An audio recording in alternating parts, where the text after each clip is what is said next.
are live. The Fantasmagorium Show is proud to present Shotguns, Cyborgs, and CyberDyne. 12 years after the world hugged Arnold Schwarzenegger as a relentless protector of Eddie, some of the creative teams reunited to create the unthinkable. I don't remember. I think it's called Terminator 3 Rise of the Machines. I believe so. My name is Scotty R37. Kat likes your car, Ben likes your gun, and Steve activates Skynet. How is everyone doing this evening? Very well. Excellent. That's great. Very good. Have you seen this movie before? I remember seeing it in theaters. Never heard of it.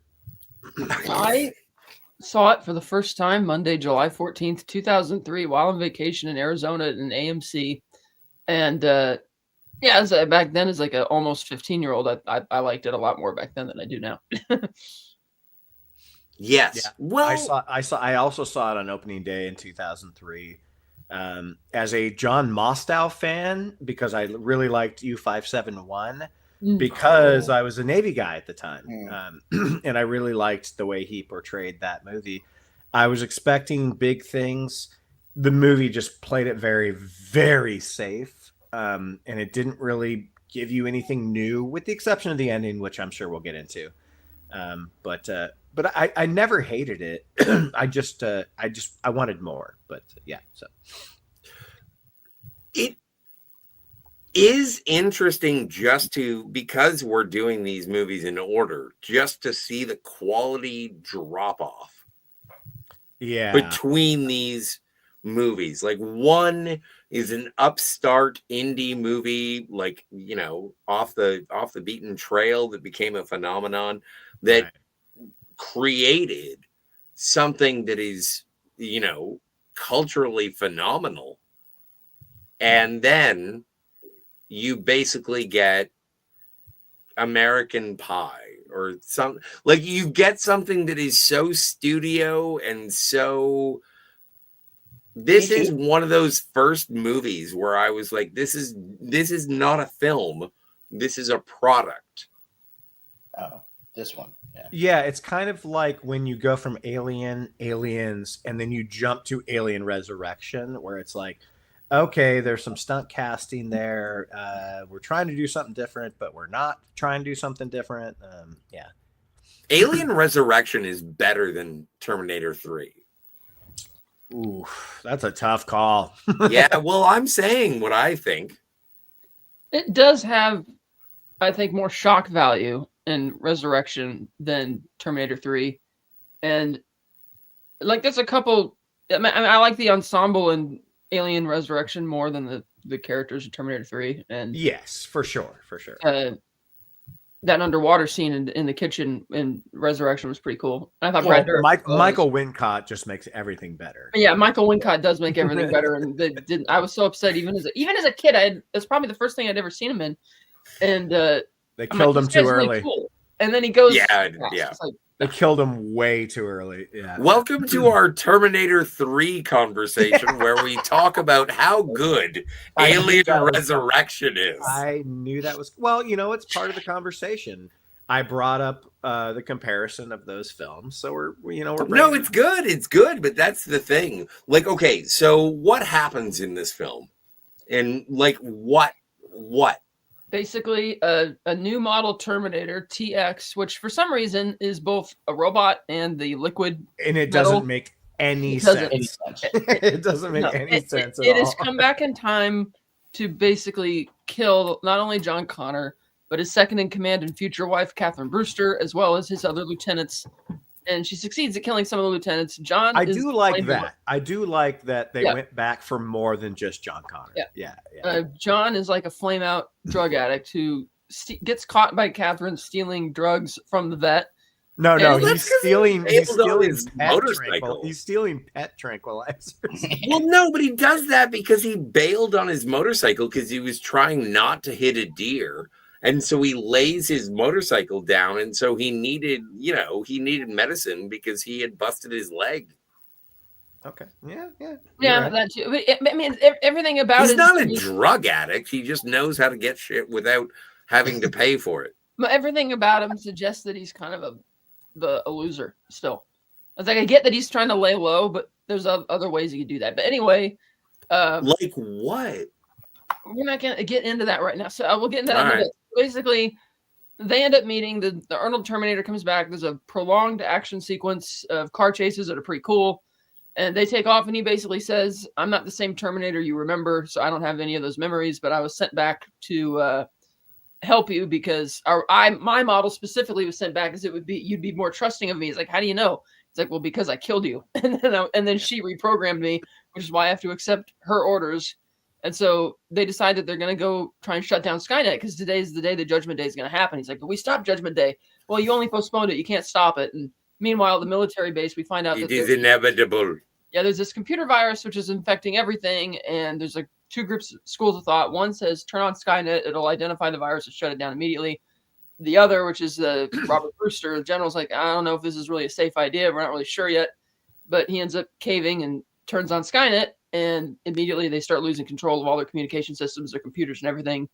And then a whole bunch of Johnny Fives start coming up and killing everybody. I thought they were the Lost in Space robots, but like from the 97 movie.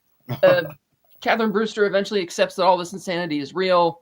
They go to Sarah Connor's grave. John says she died of leukemia in Baja. And he's upset because the Terminator is like desecrating her grave. But of course, it's a weapons cache, cliche, but of course it is. Yeah, it's cool. For some reason, during the big shootout at the cemetery with the cops, the psychiatrist from the first two movies shows up. Dr. Silverman. And he's talking to Catherine, and he's basically rationalizing what he saw in the previous movie as just being, oh, you just convince yourself you see crazy things. Like he thought it wasn't real until he sees Arnold again. And this is where I have to stop you in your excellent recounting of the film. But this movie, after watching the first movie, which is deathly serious, and the second movie, which is deathly serious, this movie is a cartoon and almost a parody of the first two. If you go into Terminator 3 expecting any kind of weight or continuation to the Terminator franchise, good luck. Right. You're muted, Ben. Ben, you're muted. Sorry, guys. I'll stop you right there, Scotty, because I agree with you completely about the parody and the cartoon, but I do think the ending offers something new that we haven't seen yet. But we'll get to that. But yeah, I'm in total agreement with Scotty because there's no reason for this Terminator to be funny, and yet he's funny. Terminator 2 makes sense. The deleted scenes, they take the chip out. He becomes more self-aware. He becomes more of a human. He can feel things and stuff like that. It makes sense.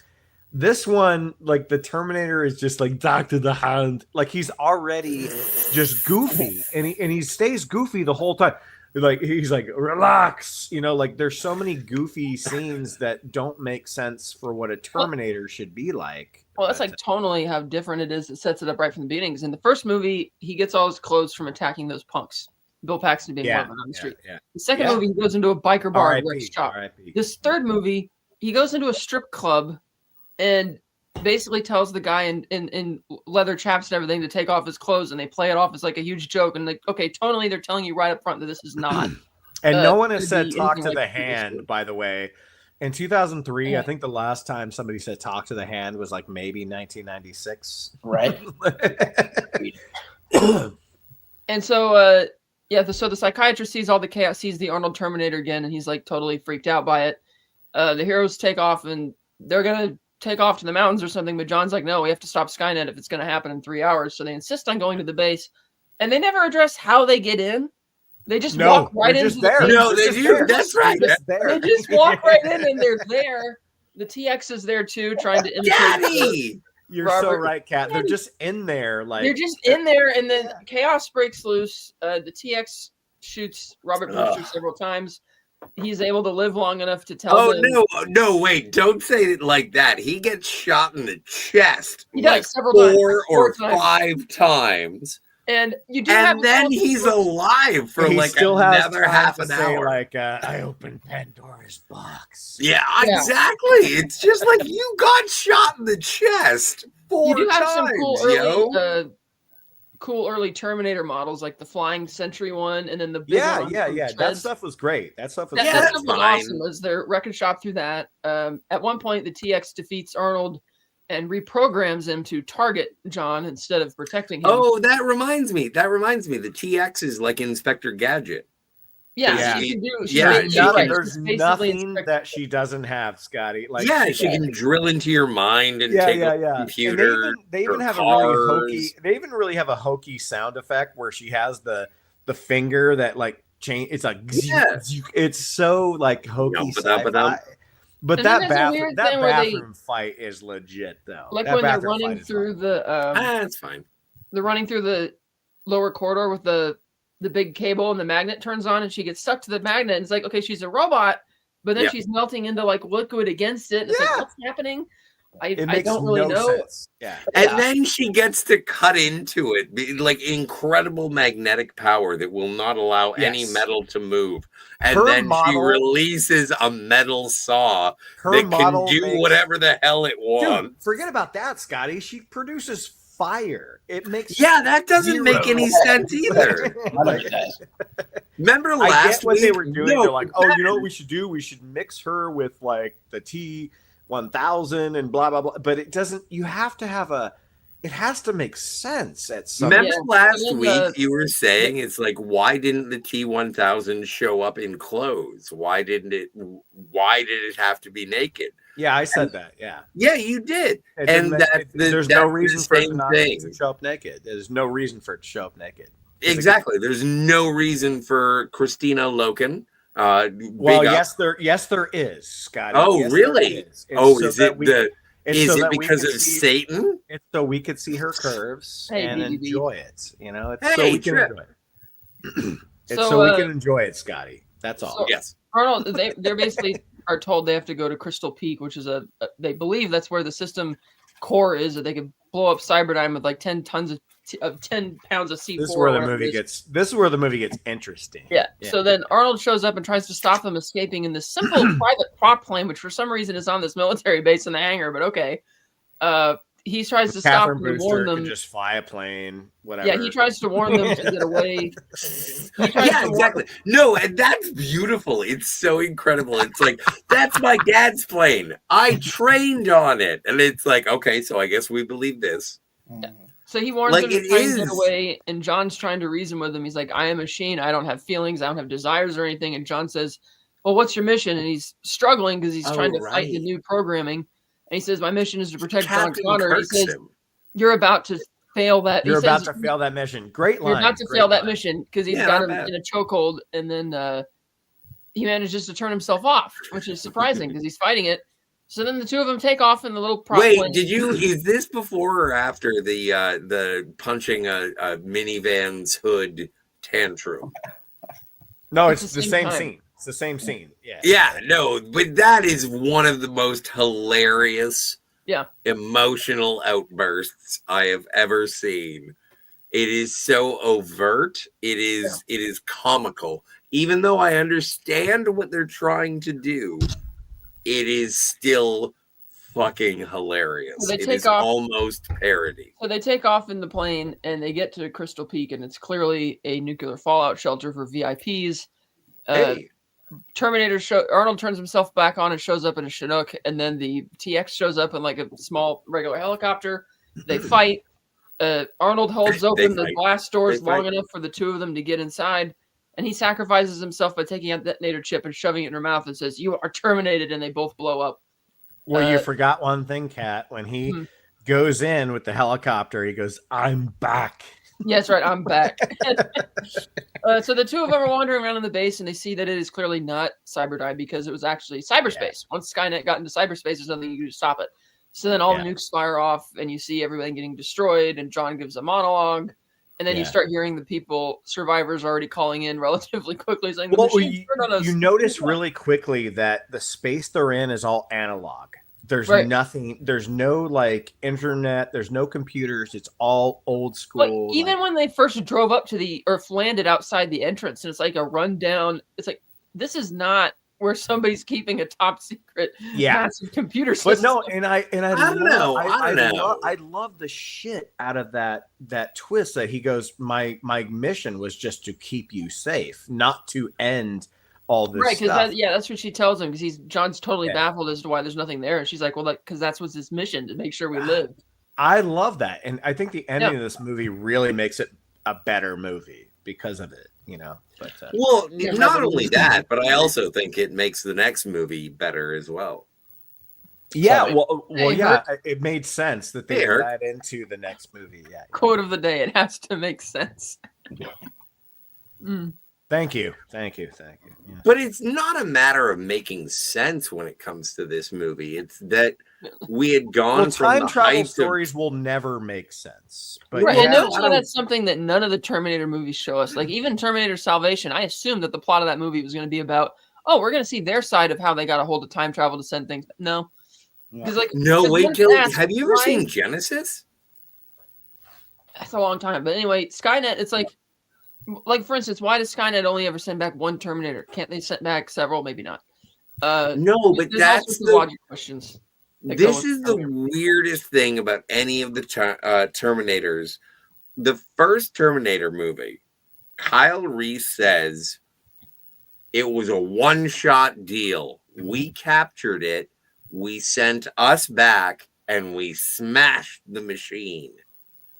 So that means that, what does that mean? Well, because we don't know the other half of that story, we could just assume that Kyle was wrong and Skynet was able to make another one. That's just that's one reality, and the other reality, and the next reality, right? So that's just one. Every time you go back in time, you split up, fork off another reality, right? Well, that's why I'm looking forward to Salvation, is because there's no time travel. Right. DVB says, overall, I did enjoy this movie. Yeah, the action's not bad in this movie. I mean, that first 45 minutes is like nonstop action, pretty much. I think it's terrible. Yeah. Some of it's okay. I like the big... DVB, you have terrible taste. I like the big chase. Don't forget to like and subscribe. Right. I like the big chase with the crane truck in early on. I thought that was cool. That scene is awesome. And what I like about that, you know what I really like about that? You know what I really like about that? No, dude, that is a great car chase scene. What I like about that scene is that they don't have these unrealistic explosions every 5 seconds and something hits something. It looks like what it would actually look like. You just smash it into shit and keep on going. I love that scene where he's hanging on the hook on the crane. And he's going through the buildings. Like, that's Jonathan Mostow. Like, he's a good director. Like, people. What else has Jonathan Mostow directed? He directed Breakdown. He directed what one? Breakdown's amazing. Kurt Russell. I've never seen Breakdown. Awesome, dude. It was. I saw it once. I thought it was okay. The action was good. I thought the movie was okay. I love the Breakdown. But like I said, U571 was the movie. Yeah. Mm-hmm.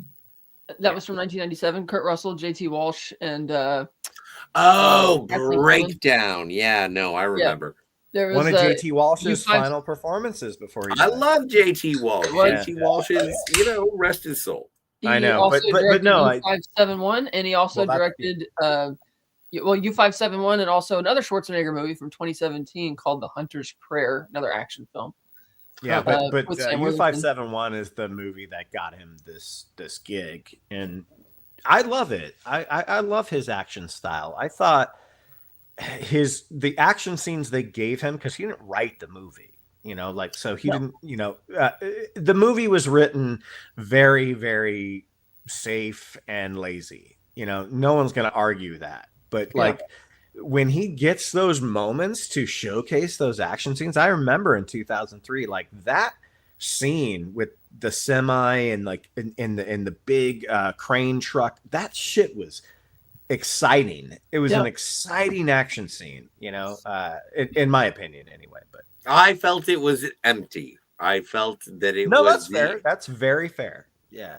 I love the action in this movie, but it doesn't do anything for me because there's no story behind it. I love how they decided.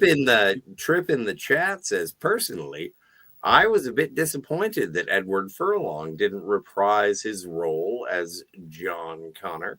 I think he was on but a lot he was of messed up at the time, so I understand why he was recast. Yeah, and this is something that this is probably the most interesting part of the movie, is that he was going to reprise the role, but he was on too much smack. Yeah. Nick Stahl did a great job, though. I've defended the shit out of Nick Stahl. I've always liked Nick Stahl, dude. I got into a fight on somebody on Oliver Harper's channel because they had said Nick Stahl was a boring choice and he didn't do anything interesting. I'm like, I completely disagree. Yeah. Like, it's exactly the way John Connor would be, because he feels aimless at that point. Like, with the fact that Skynet was defeated and all that stuff, the reason that he acts the way he does at the beginning is because he doesn't know what he's supposed to do with his life, you know? But he is kind of a boring character. Well, maybe that was just how the writing was. But the thing is that even without the writing, you didn't have to change a word of dialogue. And it was Eddie Furlong that messed this up, to his own admission. If you want to hear the interview, it's over on Michael Rosenbaum's DVB. Right? He was amazing in American. But the thing, I'm not knocking Nick Stahl, but the thing that would have made an emotionally cohesive part 3 is Eddie Furlong. And that would have made it work. But he wasn't in a position in life to do it. So American History X was released in 98. I think it was probably filmed around late 97. This was July 2003, so they filmed it probably 2002. So that's another 4 or 5 years roughly that he had to where he started going downhill, which is why he wasn't in this movie. But Kat, don't get judgy. I've been going downhill since I met you. But no, I'm just saying the character. I didn't find the character of John Connor. I don't think she was judgy. What are you talking about? Just jokes. Okay. All right, sorry. But no, I thought Nick Stahl was great. And at that time in his career, before he kind of went off the rails and had his own drug problems, he was kind of, he had just done In the Bedroom. And In the Bedroom is one of my favorite movies of all time. Yeah, and he did Bully, which is like his best performance. That movie's hard to watch, but he's so good in that movie. I thought he was a good choice, and I don't think he did anything wrong. It just he did great work in it just wasn't written correctly, you know. But that series on HBO, he did great. He did great work in Carnival. Oh, Carnival, yeah, dude. 1 season, right? Only got 1 season. 1 or 2. Okay, yeah. He was good in that. Yeah, he's really good in that. He's a much better actor than Eddie Furlong was, but. Absolutely. We wanted to see Eddie Furlong, and we didn't get Eddie Furlong, so it kind of took a lot of people out of the movie, I think. You know, but and to Kat's point, it was just written. The character was written poorly. It was just kind of boring. He just didn't have much going on, and like I said, it's because he was aimless at that. But it's also like when John Connor's kind of like a troublemaking smartass. As a kid, it's cute, it's funny, it's a drink. When you're kind of as an adult and have even less of those qualities, because like you say, he's just aimless. It's like, there's other ways you could write this character. No, I agree, dude. I agree 100%, Kat. I'm just saying, I was only defending the way they did write the character, where like he realizes that Skynet got defeated, his mom died.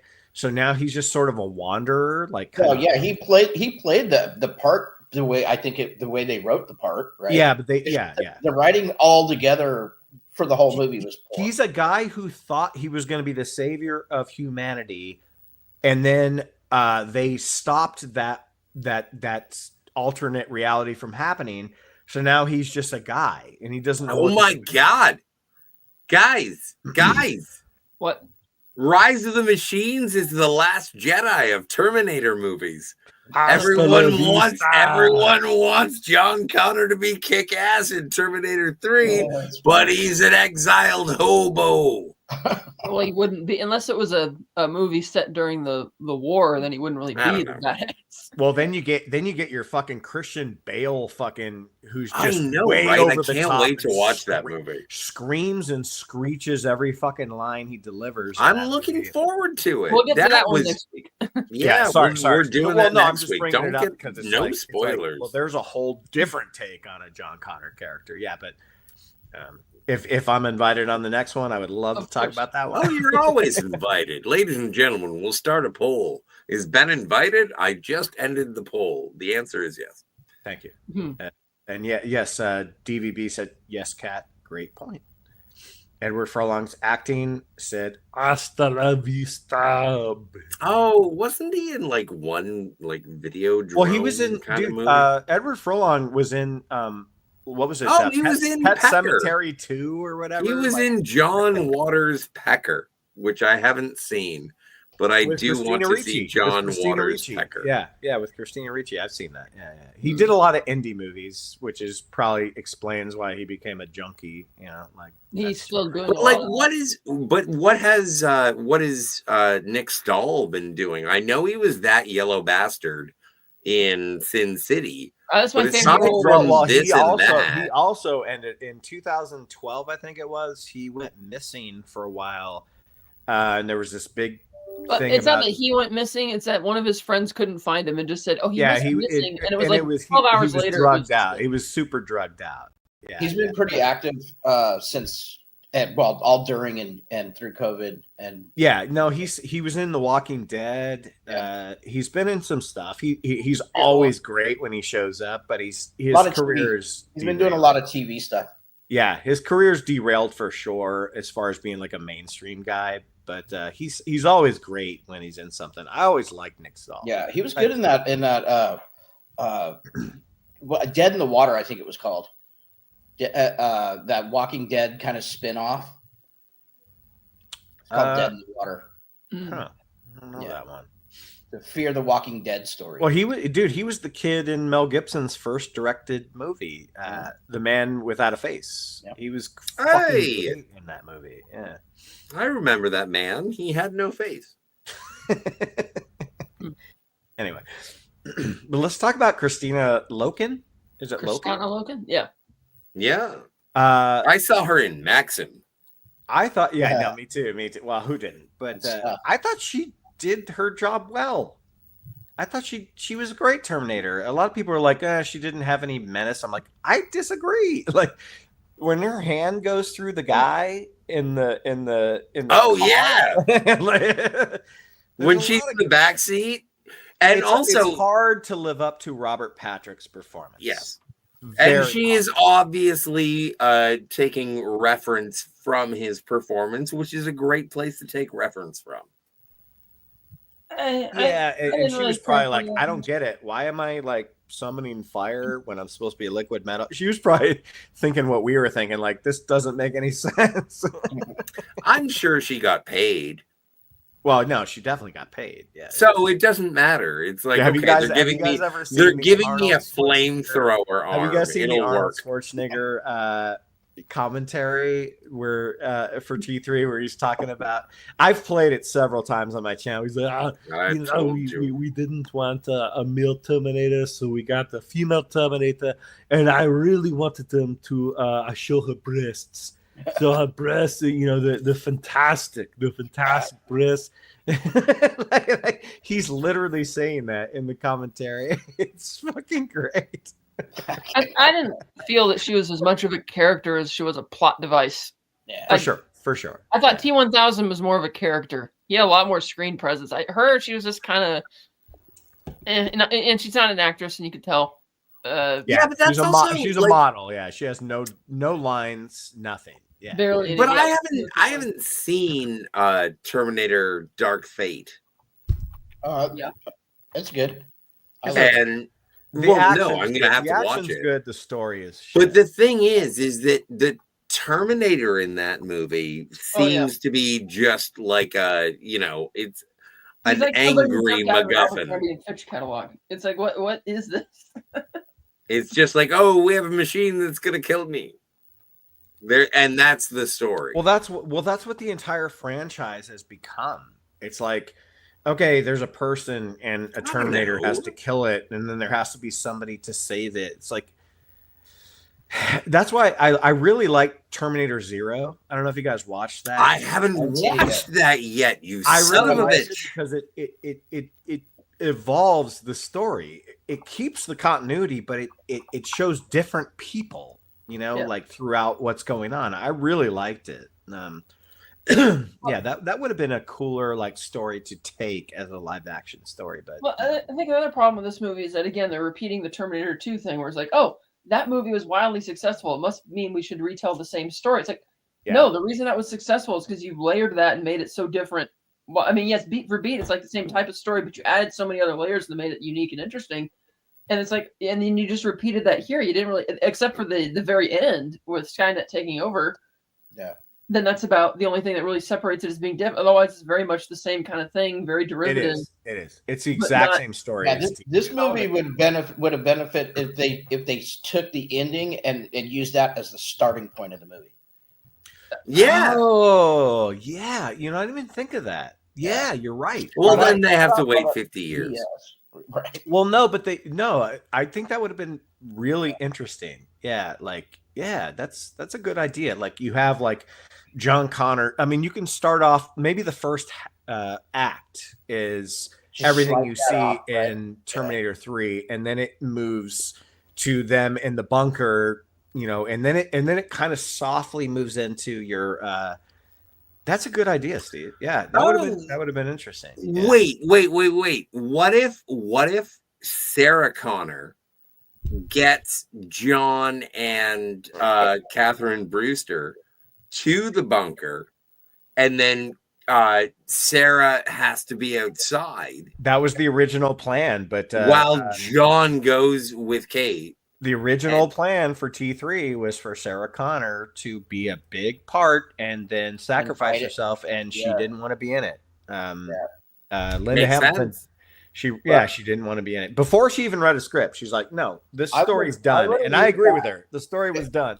Well, it took a couple of years, but she did change her mind. We gotta stop being so afraid of recasting. I would have recast Emilia Clarke. Because who cares? You know what I mean? Sacrificing the story for an actor. No, but this is what I mean. No, but Steve, come on. No, but come on. Don't you feel a little bit more of an emotional connection when you see a continuation of a story that you've sort of developed through? I'm not saying throw her away because we want to throw her away, but if the actor doesn't want to be in the movie, just recast. Don't sacrifice a good story. Tell that to the Mummy 4. The Mummy 3. The Mummy 3. Is that the one with Maria Bello? I love Maria Bello. Oh, God bless Maria Bello. She tried so hard, but she was no Rachel. See? Same fucking thing, yo. So you guys have a Herc 130 says the Terminator. Yeah, I got that. Yeah, he ranked him. Okay, yeah. So is this the order of? He ranked him 1, 5, 2, 3. The TV show, 4, and then 6. Okay, well, you know what? I'm happy. Thank you so much for commenting. But man, Terminator Genesis, your second. I love Terminator Genesis. Get off his ass. Mine would be almost exactly the opposite of this. Well, no, mine would be but like the thing is Steve, you wouldn't have the Terminator as your least favorite. No, the Terminator and T2 would be 1 and 2, and then everything else after. Yeah, 1 and 2, and then Genesis probably. I think 1 and 2, and then I go with 3. I still go with 3. You like Terminator 3? Well, that's the one we're talking about tonight, right? Yeah. And you like it? Well, the reason I wanted to be on with you guys tonight is because I do think it's a quality action movie. It's it's the last movie where we had a really good director. Well, I guess I think it's a steaming pile. Oh, never mind. No, he's not ranking it. He says that's viewing order. Oh, gotcha. Oh, I'm sorry. Gotcha. Well, I kind of asked that. Yeah. Okay, so we got you Hulk 13. Hulk 13. And T2. Okay, so yeah, that's the viewing order. I'd have to know all the storylines to remember if that's what the logic for the viewing order is. It's been a while since I've seen some of the other sequels. DVB also says, I've only seen 2 John Waters movies, Pecker and Pink Flamingos. By the way, don't watch Pink Flamingos. I have it on Criterion. I like Pink Flamingos. It's hysterical. I went to the exhibit that they had at the Academy Museum earlier this year for John Waters, and the Pink Flamingo. I can't believe they put that. I have Female Trouble and Pink Flamingos for my Criterion collection. Love John Waters. Female Trouble's good too. Yeah. I love John Waters. Like, it's very it's a very acquired taste. Yes, it is. But yeah. I'm a sick ass motherfucker, and I've never seen a John Waters movie because I'm afraid. Yeah, you should be. You will be. You will be. So yeah, how many 1s out of 10 do you want to give this movie? Oh, hello, Protein. Haven't seen you before. He says Terminator. Hey, Protein. That's my buddy. That's my buddy. I told him. T3 and the rest suck. Well, I like the Sarah Connor Chronicles, so I put that right after T2. Oh my God, the Sarah Connor Chronicles was so fucking good. It was Brian Every Austin time. Green from Beverly Hills 90210 plays Kyle Reese's brother, Derek Reese, and he's the best part of the show. I know. Oh yeah, Scott. Yeah, you showed those. Yeah. Summer Glau was so. awesome. I love that scene where John Let's see. is What do we like got? in bed with her because she's like, I have to protect you, so I have to lay in bed with you, and he just wants to fuck her. You know Audio who I'd like to have seen in that show was Gabriel Luna's Terminator. Perk Well, says that's- Cinema Gulp. He says, I'm not that sensitive. You can blast away. Cat and Scott, speaking freely is what the channel's all about for sure. Oh well, I didn't mean to. I don't know. I can't even remember what I said, but I apologize. Whatever it was. Yeah. Don't. No, he's saying don't apologize. Is what he's Okay. saying. Well, I don't apologize, but it's good to see you, sir. It's good to see DVB you. likes Terminator 3. It's too late to apologize. It's you know what? That's not my problem. Terminator 3. Here's the thing.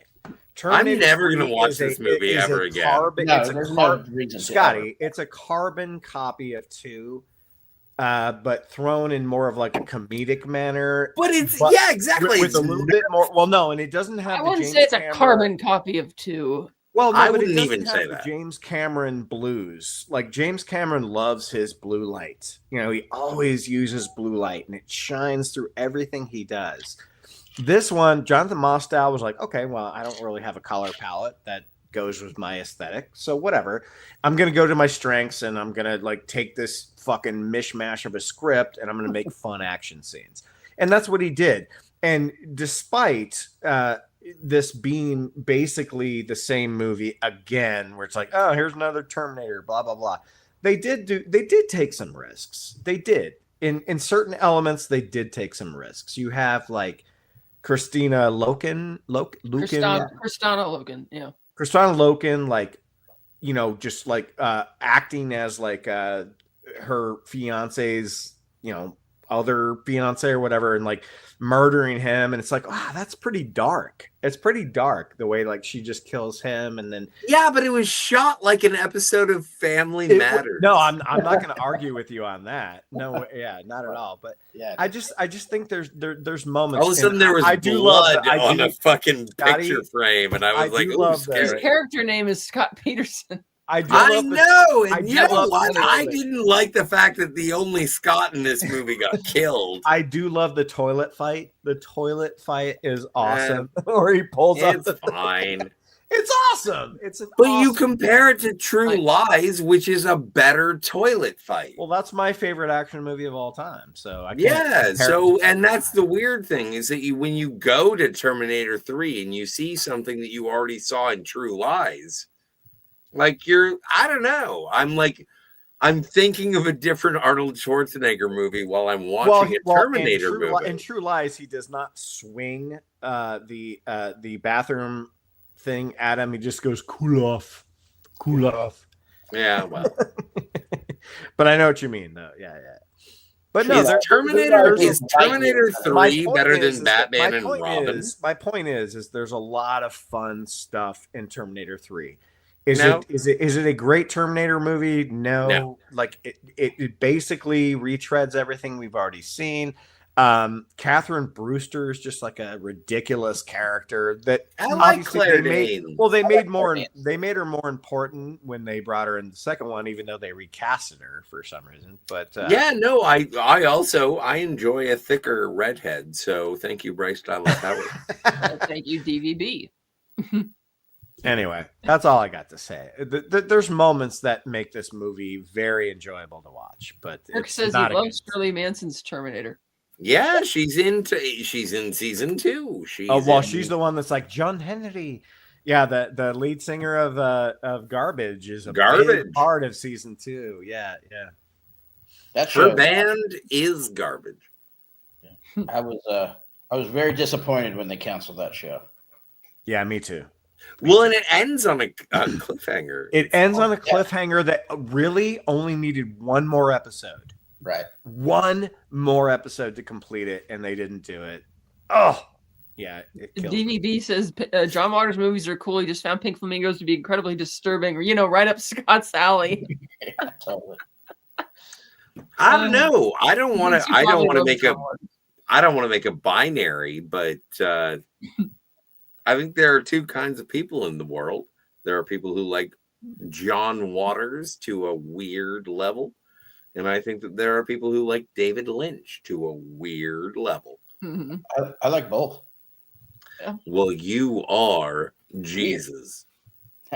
Weird. Let me see. We should give this film ratings. Who knows this quote? There are two types of people in the world: those who like Neil Diamond and those who don't. I give Terminator 3 like 6 robots out of 10. Oh, I would go that route. I would go 6 out of 10. Yeah, same here. I'm going 4. Oh, okay. Fair. Yeah, Very I would fair. I would say that if you are watching a Terminator movie, if you're going through the entire timeline of the Terminator, watch 1, watch 2, watch the last 10 minutes of 3, and you're good. But you don't have to watch the whole fucking movie. Yeah, I think out of 10, I would say I'd probably land right in the middle at 5. Yeah. Yeah, that's fair. I still think you're being gracious.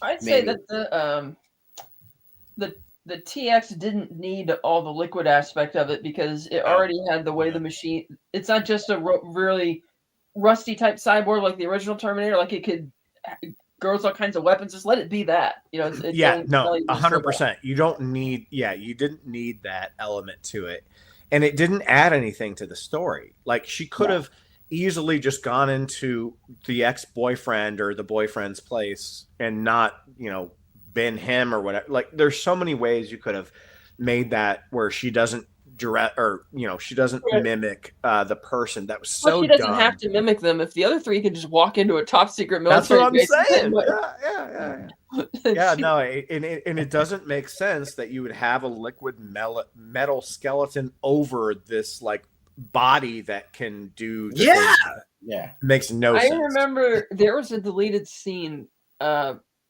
when they're at the military base they see this video that's playing. It's like oh my god, with the Arnold Schwarzenegger voice. Arnold Schwarzenegger is like a drill instructor or something, and he's got this high pitched. His name is like Sergeant Candy or something ridiculous. My name is Sergeant Candy. Yeah. Oh my god, it's so good. And they're like, that's the in universe. Can you guys bring that up? We gotta watch that. We gotta watch that. No, we don't have that technical availability. Oh, it's so good. You can't bring up a clip? No. I don't think there is a way to do that. Well, actually, you did it the other day. Yesterday, I'm not sure how you did it, but anyway, it's really funny. It's really funny. My name is Sergeant Candy, and it's like this dubbed over Arnold Schwarzenegger. Yeah, it's really funny. It's really funny. Which is something we retcon by having him play a different character in Dark Fate, but we'll get to that when we get there. Well, that's the thing. Like, this movie is the last movie where Schwarzenegger was physically fit enough to be the character, I mean, you could tell he was a little bit older, like you could tell, but he was still buff as fuck. Yes. You know, and it was right before he became governor of my great state of California. Well, Yes. all of our great states except for Scotty here. And Oh no, used to be a great state. yeah, it used to be, but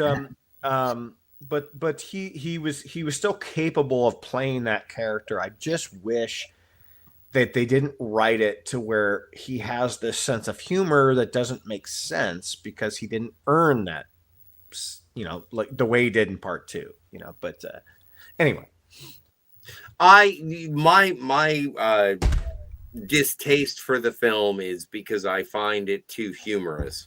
I think that's what I'm saying. Yeah. I think there are sound effects. I think there are things that sort of softened the pointy edges. And that it's also because of he was preparing for a political career, so he didn't want to be in a violent film. Oh yeah, wasn't this movie PG-13? I don't know. No. It was R. It was R. Okay, it was. Yeah. Okay, because it doesn't feel. They say fuck a lot. They say fuck a lot. No, it was definitely R. Yeah. It just didn't feel as hard R as the first two. Maybe that's no goofy tone. Well, yeah. Well, that was the thing. Like, people were like really interested in Dark Fate because it was the first R-rated Terminator movie since Terminator 3. Because what? Well, because Salvation was 13 and Genesis was 13, so they're like, oh wow. But then they saw the movie and they're like, oh wow, they killed John Connor in the opening. Fuck this movie. So, well, I haven't seen it yet. Spoilers. Herc 130 says he lived in Southern California for 4 years and that his brother still lives in Calabasas. Yeah, cool. I am Quaid. My name is not Quaid. It was PG-13, I thought, too. Mandela effect, maybe. Yeah. Maybe. I don't know. It's also strange, like in terms of the ratings and what they're gonna. Something is rated R, something is PG-13. What if they're just shoving things into PG-13? Like, what if? Yeah. Well, I think like the hand going through the person in the car, like, yes, it's violent and gory and stuff. And a lot of those effects don't hold up as well. No, like, not so much. CGI, which doesn't need to be, like when she gets thrown into the headstone. It's like you could have done like a like you could tell that's all CG. You could have done like a stunt guy going into like a one of those breakaway. That scene is pretty awesome though, where Arnold has the rocket launcher and he shoots the TX or whatever, and yeah, it's very cheesy, but it's kind of fun. It's kind of fun. Yeah. Well, and who was supposed to play Catherine Brewster before? Like, I remember hearing like some gossip or something, and if you guys know about it, I'm just bullshitting. But like, I heard that Claire Danes was hired like 4 days before the movie started shooting.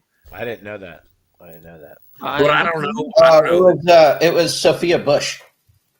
Oh, really? Yeah. I'm glad they got Claire Danes. Yeah. Sophia I don't Bush. remember if it was. I don't remember how many days, but yeah, Sophia Bush, I think, was originally cast. I think what a terrible movie that would have been. The most genuine comedic moment in this movie was when Nick Stahl, John Connor, is talking to the Terminator, and he's like, I thought you're supposed to listen to me. He's like, no, actually, you die. And he goes, well, that sucks. Like, that was a genuine funny moment. He's like, well, that sucks, because he wasn't expecting to hear that, like, because that's when you find out that like the Terminator was sent back by Catherine and not by John Connor, and you're like, what? All right. Hey, Daniel's Hot Topics is here. Thank you, Daniel's Hot Topics. So is Stream Elements. Stream Elements is here. Hey, Stream Elements. Thank you for being a thing. Yeah, this movie had a very long road to production. Yeah. What was that, Kat?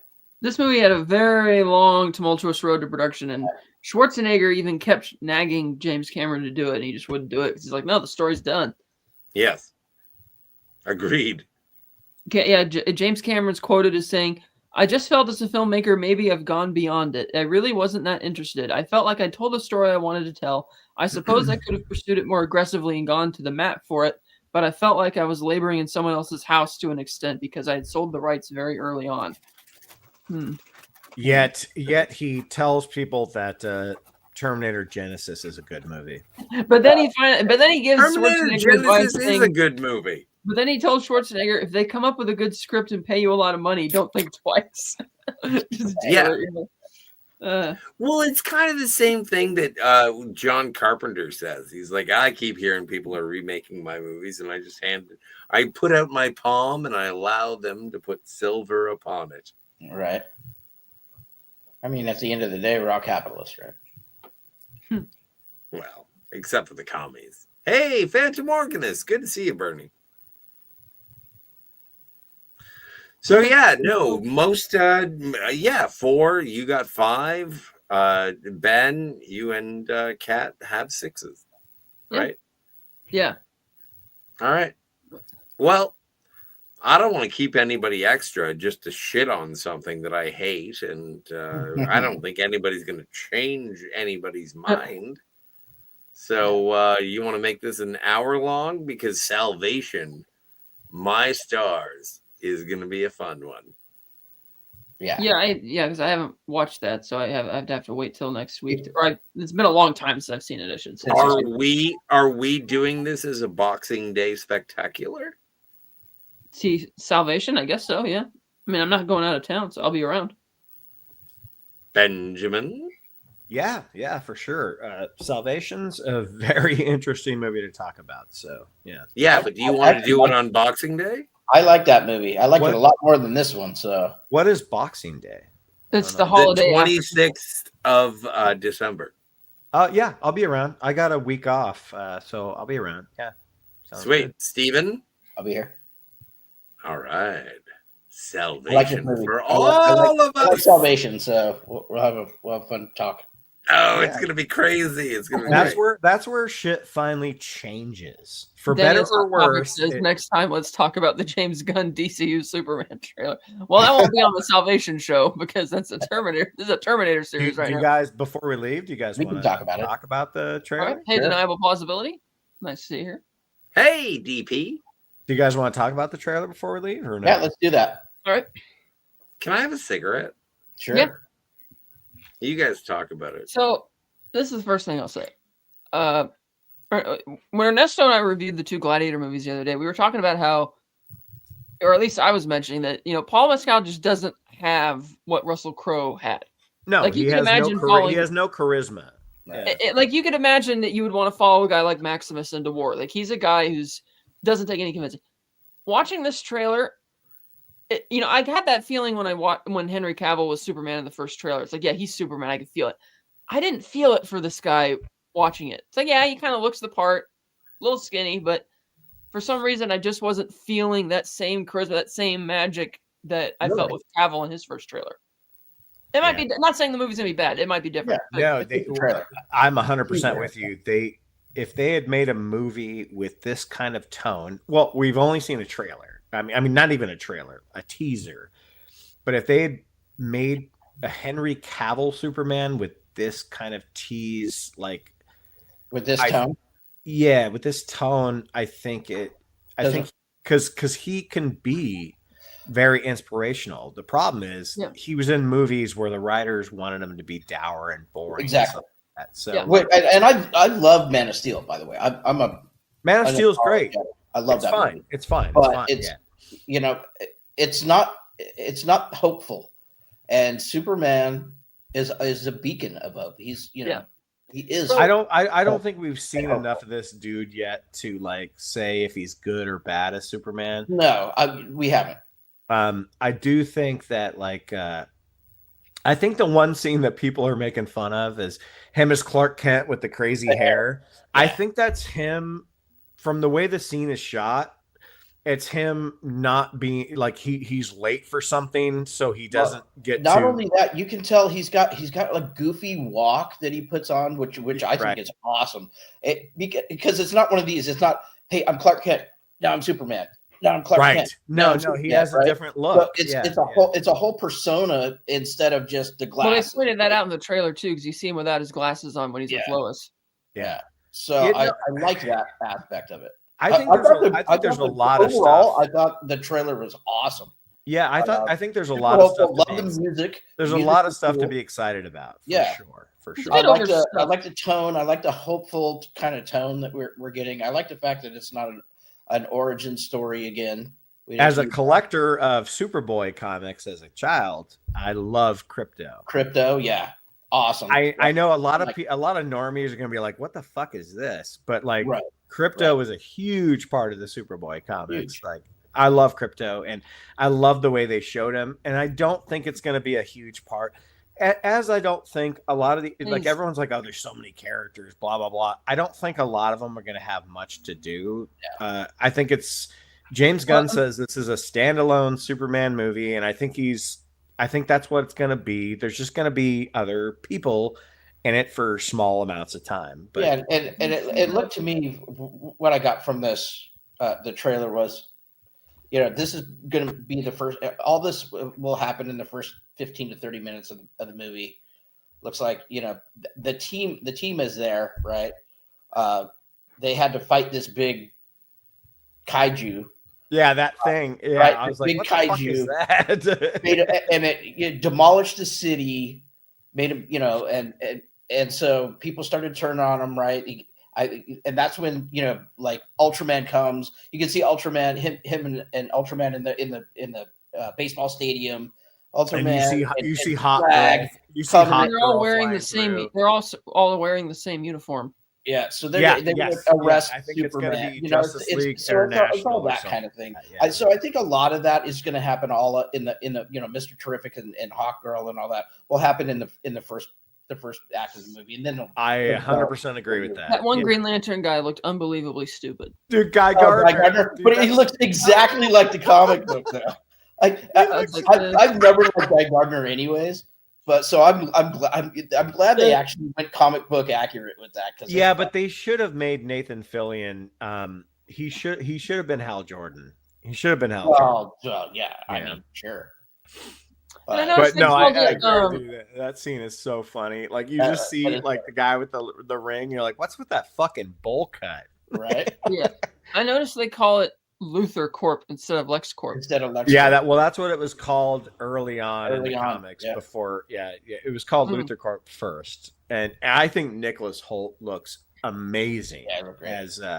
I mean, we haven't seen the acting yet, but man, he looks the part. Correct me if I'm wrong. I'm not a huge Superman. I didn't follow Superman in the comics way into the 90s. 2000s, but I think they only called it LexCorp in the movies and TV shows, right? I think it's always been LexCorp, right? I think it becomes LexCorp at some point in the comics, but no, it was always Luthor Corp. Well, no, I think it was LexCorp in the Dean Cain show. What was that called? Superman and The Adventures of Superman and Lois. Yeah, it was LexCorp in that. So it's been that, but no, I know that the earliest. I don't think it was in the comic books. I think it's always been Luthor Corp in that. Maybe I don't know, but I could be wrong. I could be totally wrong about that. Yeah, but Nicholas Hoult looks like he looks like he's gonna own that role, dude. And he's a good actor, so Jimmy Olsen character looked great. Yeah, Jimmy Olsen's the guy from Santa Clarita Diet, and he was in the Vacation reboot. Like, dude, that guy's perfect. He's Lois Lane, perfect casting for Lois Lane. Not finally, but again. Oh, dude, Marvelous Mrs. Maisel. Yeah. That is the perfect Lois ever. It's the most perfect Lois Lane ever. She looked perfect. The Waller-Bridge lady, Cat Grant. No. Rachel Brosnahan. Oh. Really? You know what? It's so weird because I didn't even watch Superman and Lois. Okay, yeah, he was in Licorice Pizza. I was wondering I recognized him from. Yeah, that's. But I that's like that Lois. Great movie. And the Cat Grant character looks great. I don't know. Well, everything looks. It just looks really good. So who's your favorite Lois? Terry Hatcher for me. Yeah, me too. Yeah. She has the look. She had the attitude. It was perfect. I haven't seen new iteration. This one might. Well, no, I mean, love Rachel Brosnahan. Well, no, we're not talking about this new one yet, but yeah, the Kate Bosworth thing blew my mind. I was yeah, who the fuck thought that was a good idea? I like her as an actress, but not in that. That was horribly miscast. Yeah, it was very strange. Let's get the surfer girl from Blue Crush and make her Lois Lane. What? It made no sense. I can only speculate, but I think part of the reason why she was in Superman is because Kevin Spacey co-starred in that Bobby Darin biopic. The Bobby Darin movie was after that, wasn't it? I thought it was before. I think it was before Superman Returns. I think so. I think so. Yeah. Yeah, I think that was before. Oh, yeah, you're probably right. Yeah, that was 2003. That was called Returns, Beyond the Sea, I think that movie was called. That was 2003. Beyond the Sea. I think it's a great movie. You know what? And with the downfall of Kevin Spacey, I really feel poorly about some of the great art. Like, if you want to see a great John Goodman movie, Beyond the Sea is on your list. But you're going to be put off by it because I want to have Terry Hatcher's baby. I want to have Terry Hatcher's baby. We're all having Terry Hatcher's babies. Everybody loves Terry Hatcher. Oh my God. Well, they should. They should. She is the perfect Lois Lane. I think she's better than, the first one. The one, I love Amy Adams so much as an actress, but she was an awful Lois Lane because they didn't write her. They didn't write her to be spunky. Like there was nothing to her. She does a bunch of kick-ass shit at the beginning of Man of Steel. Yeah, but she's never like spunky. Lois Lane though. She's not Lois Lane. She's just not. Yeah. Lana Lane maybe, but not Lois. Bitsy Turlock. Yeah, good one. Bitsy Turlock does a really good job as Lois Lane in the new TV show. And that, you know what? She looks like Lois. Yeah, that show was so good. That's why one of the things writing on this new movie is the fact that they had to end this show that was, fairly successful for the CW. And now they have to they had to end it because they didn't want to have two Supermans or whatever. But man, Superman and Lois was a great. I think Tyler Hawkins is my favorite Superman. He's a really good Superman. Yeah, he's a perfect Superman. He looks like him. He's chiseled. He's got the the jawline. He knows how to be happy and hopeful, and then he also knows how to be hardcore. I just thought he was the perfect Superman. Yeah, he's a really good one. Yeah. Hang on. All right. Lois and Clark, complete series. I'm looking at that right. Oh, that's a different series. Never mind. $90. What's that you say? Lewis and Clark? Lewis and Clark, Wagons East. Wagons East? I love that movie, by the way, with Matthew Perry and Chris Farley. Yes, very funny movie. Erica. Oh wait, no, that was Lois Lane in Smallville. Yeah. Wagons East was John Candy and my bad. Yeah. What's it? Richard Lewis. Amy Adams was horrible as Lois Lane. Yep. Love she Erica. Was fine enough. Erica Durance. Yeah, the Erica Durance was the one that played Erica Durance. Smallville. Yeah. From Smallville, Fifth Degree Black Belt, and she can break men in half. Amy Adams is the opposite of that. Okay. Well, no, I agree. Amy Adams just had nothing to do as Lois Lane in any of those movies. Like she's so boring. Sucks because so boring. And she's a fucking wonderful actress. Yeah. But there's Daniel's just Hot nothing going. Topics. Don't forget Allison Hannigan as Chloe. No, that's not who was Chloe. Who was Chloe?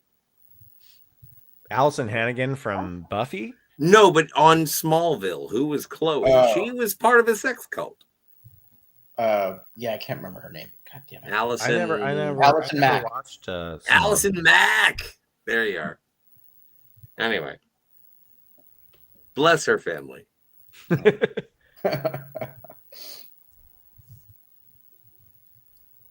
Yeah, so I'm excited for the movie. I thought this teaser trailer was really good. I thought they did a great job. It made me happy. It made me excited.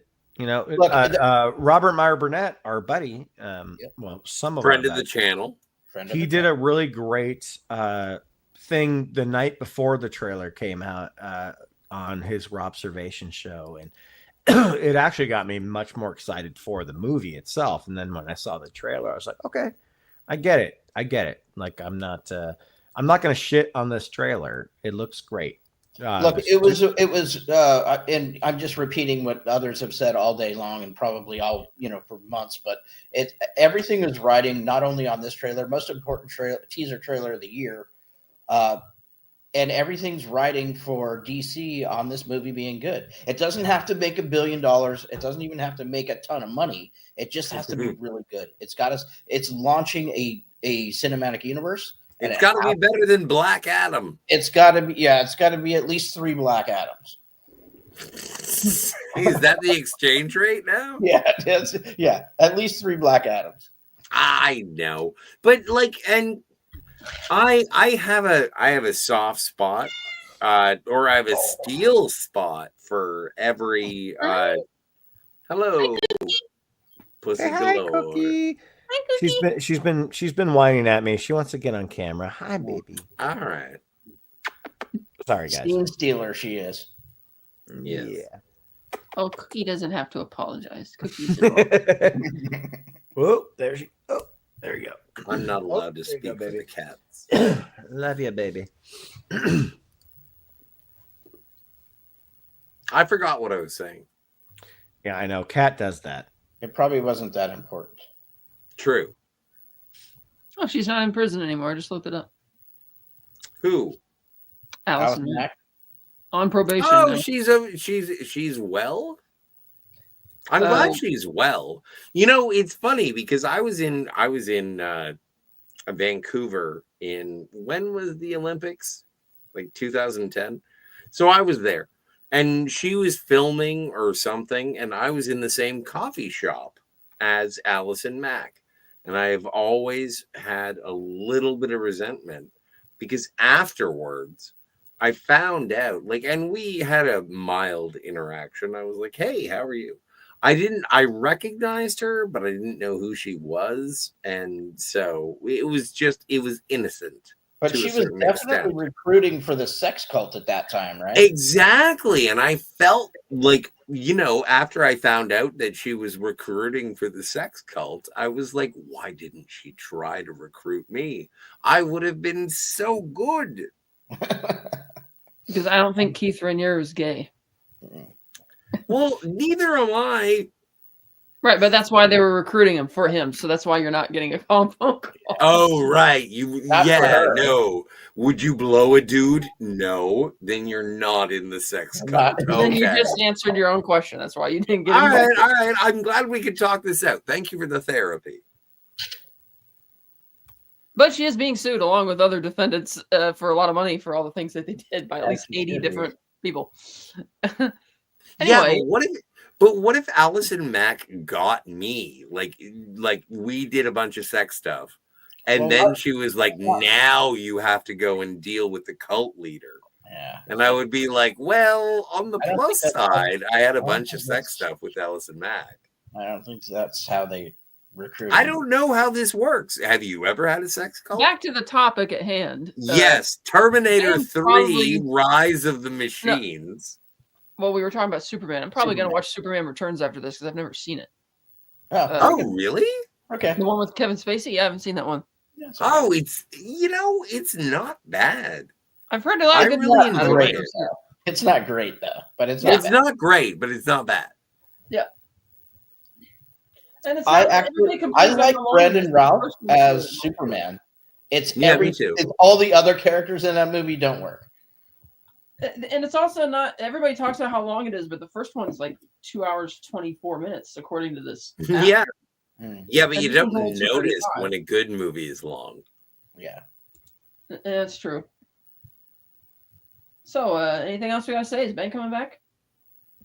He said he was going to be RB, Oh, okay.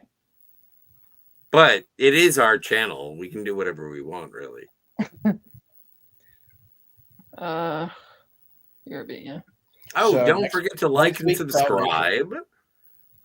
Tomorrow, I'm going to be on with Antiderivative Jill. That's going to be a fun time. Everyone is welcome. What is it? You know what? Just to hang out. Also, tomorrow we're gonna be reviewing The Man with the Golden Gun, probably in the afternoon. Probably in the afternoon. What time are you thinking? Well, I forgot to remind our guest Tony about it, because he said he had to work tomorrow, so we couldn't do it later. So we have to do it reasonably early. Earlier, yeah. I was thinking around maybe 5 o'clock your time, 2 o'clock mine would be 10 o'clock his time, so it won't be too late. Sounds good to me. Jill's show will be about holiday TV and movie discussions. So TV and movies that have to do with the holidays. Yeah, but I'm going to be there, so I'm sure there will be at least 1 or 2 dildos. Well, I was going to say they needed a Scrooge to show up. So good. I'm glad. Well, thanks thank for you. having me on, you guys. I appreciate it. And Thanks thank you to the chat, Daniel's Hot Topics, Herc 130, DVB, Deniable Plausibility, Protein, Phantom Organist, and I think that's it. Yeah, you guys were fun, and thanks, Ben. This has been fun. We'll be back here at the same time next week for Terminator guys. Salvation. Can't wait to talk about that one. Can't wait to talk about that one. Good for you. Later, guys. Oh, good for you. Who wants to press the buttons? Oh, I'll press. You are terminated.